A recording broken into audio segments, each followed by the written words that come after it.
السلام علیکم ورحمۃ اللہ۔ غیر مقلدین جماعت جو خود کو اہل حدیث بھی کہتے ہیں، ان کے ایک عالم ہے، سائیڈ میں یہ ویڈیو دیکھو، انہوں نے کسی جلسے میں کہا ہوگا کہ لبیک یا رسول اللہ، یہ حق کی صدا نہیں ہے یا یہ جائز نہیں ہے، کچھ اس طرح سے کہا ہوگا۔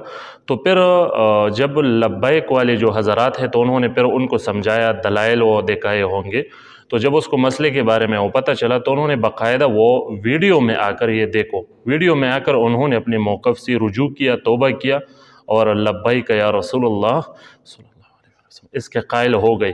تو یہ ویڈیو دیکھ لو، پھر بات کرتے ہیں۔ میں حدیث میں پڑھ سکتا ہوں۔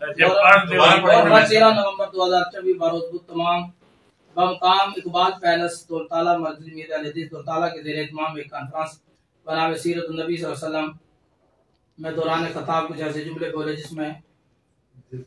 جس سے عوام اہل سنت اور علماء اسلام کی دل آزاری ہوئی اور ان کے جذبات میں وہ الفاظ کچھ یوں ہیں: لبیک یا رسول اللہ کہنے سے سابقہ نیکیاں ضائع ہو جاتی ہیں اور بندہ گناہ عظیم کا مرتکب ہوتا ہے۔ لبیک یا رسول اللہ، لبیک یا رسول اللہ حق کی صدا نہیں۔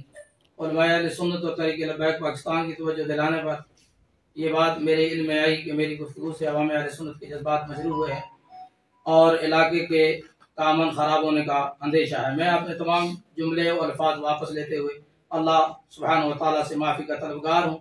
رسول اللہ صلی اللہ علیہ وسلم اور اللہ کے رسول صلی اللہ علیہ وسلم سے جب اللہ سے معافی ہوگی تو اللہ کے رسول صلی اللہ علیہ وسلم معاف کرنے والے، ان کو کوئی مسئلہ نہیں جب اللہ کسی کو معاف کر دے۔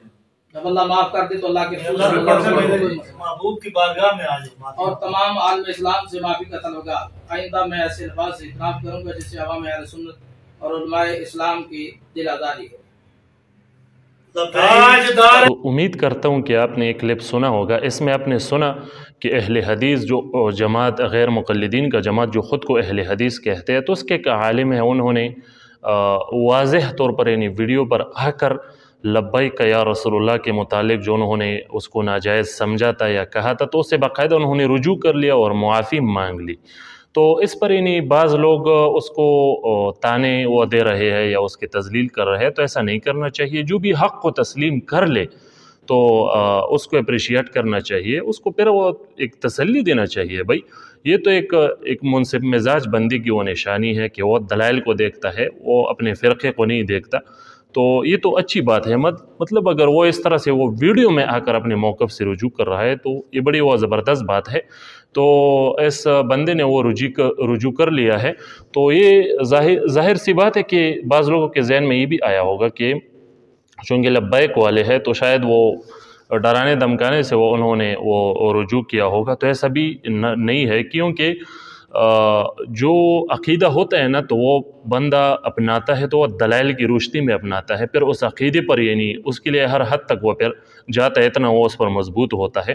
تو یہ اس طرح سے نہیں ہوتا کہ کوئی کسی کو دھمکائے اور پھر وہ اس سے رجوع کرے۔ تو ظاہر سی بات ہے دلائل کے بیس پر ہی اس نے وہ رجوع کیا ہوگا اور ویڈیو میں آ کر انہوں نے وہ رجوع کر لیا، تو ہم اس کو اپریشیٹ کرتے ہیں۔ اہل سنت والجماعت کا یہ موقف اپنانے پر ہم اس کو خوش آمدید کہتے ہیں۔ تو اس کے ساتھ ساتھ آپ کے علم کے لیے یہ بھی بتاتا جاؤں کہ لبیک یا رسول اللہ پڑھنا اور یا محمد کہنا نام کے ساتھ نہیں، یہاں پر محمد یہ وصف بھی ہے حضور صلی اللہ علیہ وآلہ وسلم مبارک کا، تو اس نیت کے ساتھ یا محمد کہنا یا رسول اللہ کہنا تو یہ سب جائز ہے، اس میں کوئی حرج نہیں ہے۔ علماء دیوبند بھی اس کے قائل ہے، بریلوی علماء بھی اس کے قائل ہے، ہمارے سلسلے سیفیہ کے علماء اور مشائخ بھی اس کے قائل ہے، بلکہ دنیا کے جس کونے میں بھی جتنے اہل سنت و جماعت کے لوگ ہیں تو وہ چاہے جس نام سے بھی ہو تو وہ سب اس کے قائل ہے، اس کا کوئی بھی منکر نہیں ہے۔ اور کیسے قائل نہیں ہوں گے بھائی؟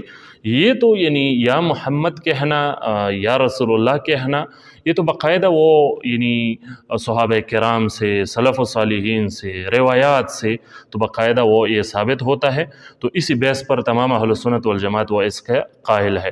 تو ہر کوئی جو بھی یعنی اس کو شوقاً اور محبتاً پڑھنا چاہے تو یا رسول اللہ یا حبیب اللہ یا نبی اللہ کہہ سکتا ہے۔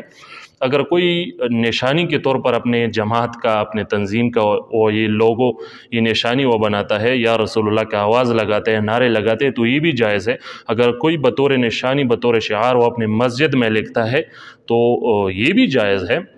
اور اس طرح سے اگر کوئی درود و سلام کے ساتھ وہ پڑھتا ہے تو بھی جائز ہے. اگر کوئی کہے الصلاۃ والسلام علیک یا رسول اللہ تو یہ بھی پڑھنا جائز ہے. تو اور اس طرح سے اشعار میں یا رسول اللہ کہنا وہ بھی جائز ہے, تو اس میں وہ کوئی حرج نہیں ہے, سب کے نزدیک وہ یہ جائز ہے سوائے وہابیہ کے.